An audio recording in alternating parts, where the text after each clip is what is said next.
guys, today we're talking heating your garage gym.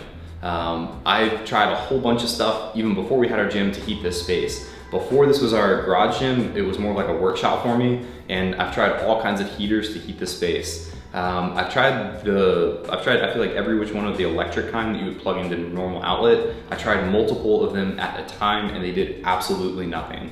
So this go around, I'm not a big fan of working out in the cold, so before the weather turns too bad, I went ahead and found out a realistic situation or realistic solution to heating this place adequately. So what I found is I did a whole bunch of research. This is a Fahrenheit brand electric heater. It does run off 220, but it was pretty easy to get hooked up. As far as the installation goes, this is a 1-bolt bracket to the ceiling.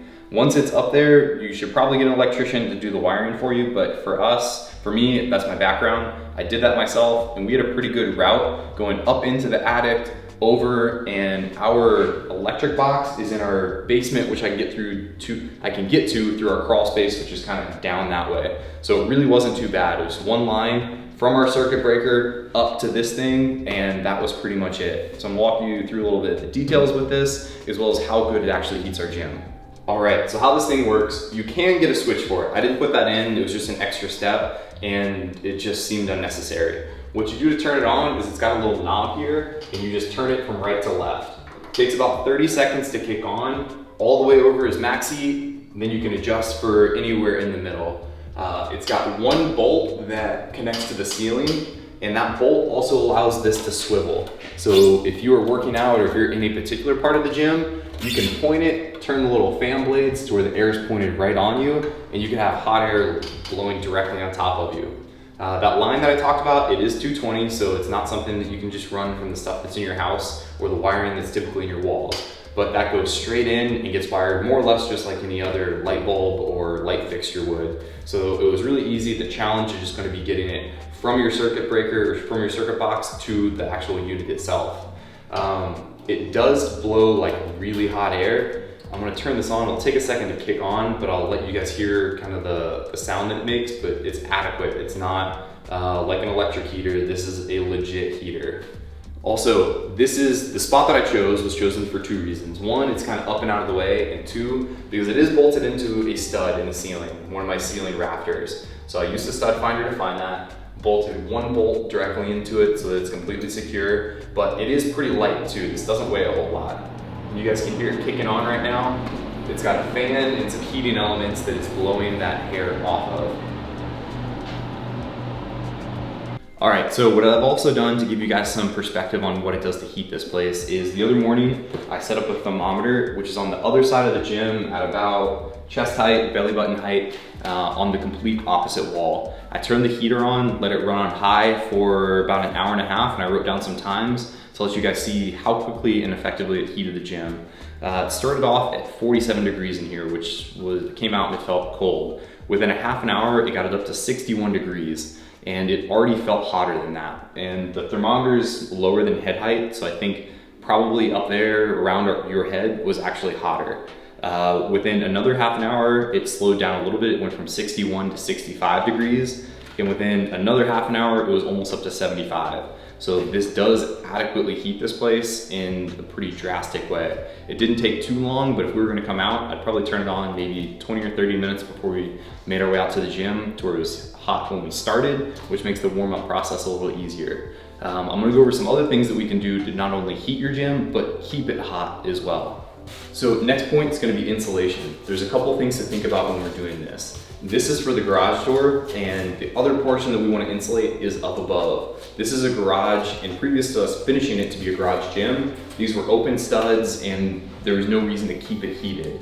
So we've insulated the walls when we did the drywall and finished this place. The other thing we've done is insulated the ceiling. So there's no rooms above this, it's just open attic space. So we insulated above the ceiling as well so the heat isn't escaping.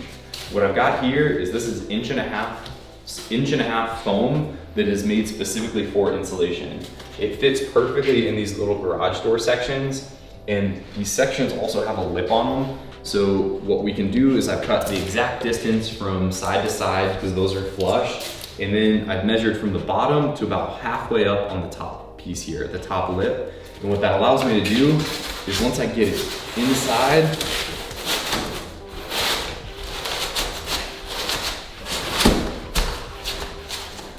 can slide it up to where it's held in place.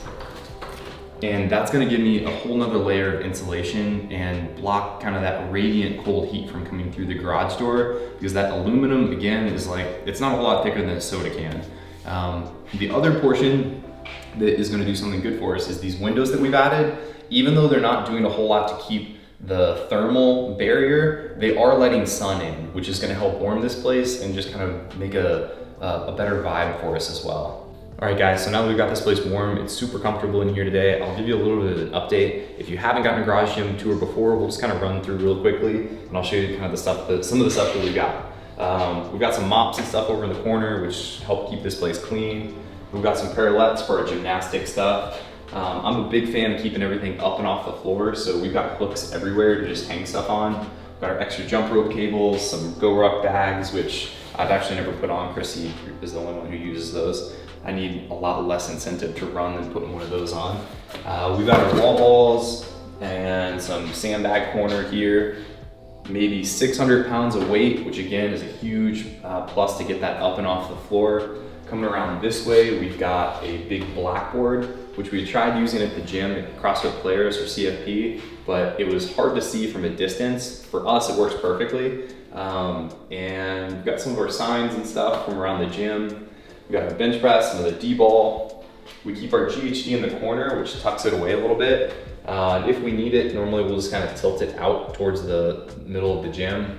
You can never have enough bands. We've got all kinds of those hanging around. We use those a ton. They're great for strength stuff as well as finishers. We use those probably almost every day.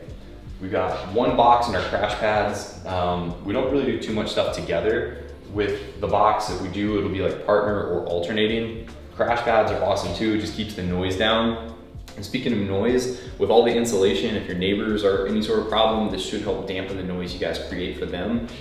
We've got both of our handstand walls here, which keep us from scuffing up the walls. That's all my project stuff from the insulating the door, putting the windows in. We've got a handful of barbells, and I think I only have one men's bar, so those are all Christie's. She's got more than she needs at the moment. We've got some slosh pipes, our belts, some Snapjack, which I probably should use more, but I don't. Christy uses that regularly. We got all our vests hanging up on the pull-up bar. This is one of our DIY cable systems, which I use all the time. This thing gets used probably on a daily basis as well. We've got some rings hanging from the pull-up bar, squat rack, small amount of dumbbells, which we could probably use some more of. We got Chrissy's drag rope from the CrossFit Games portion 1, and all our ski ergs and our erg machines, rower, bike, and some more stuff. Over in the corner, we've got a leaf blower too, which we blow out the gym with. I would highly recommend getting one of those if you guys have a garage gym. It makes it way easier to keep the chalk and dust and stuff just outside. All right guys, if you wanna see some of the DIY stuff that we've got, like the slosh pipes, the handstand boards, the pulley system, we've done videos on those, so you can do a little search for those in our bar and it should pull them up for you. If you want that specific heater, we'll put that in the link as well, so you guys can buy that exact one if that's what you're looking for. We've got some more gym updates coming. We're gonna maybe be changing the color of our gym. If you guys wanna stay posted on that, keep checking on what we got. Don't forget, hit the like button, subscribe, and catch us next time.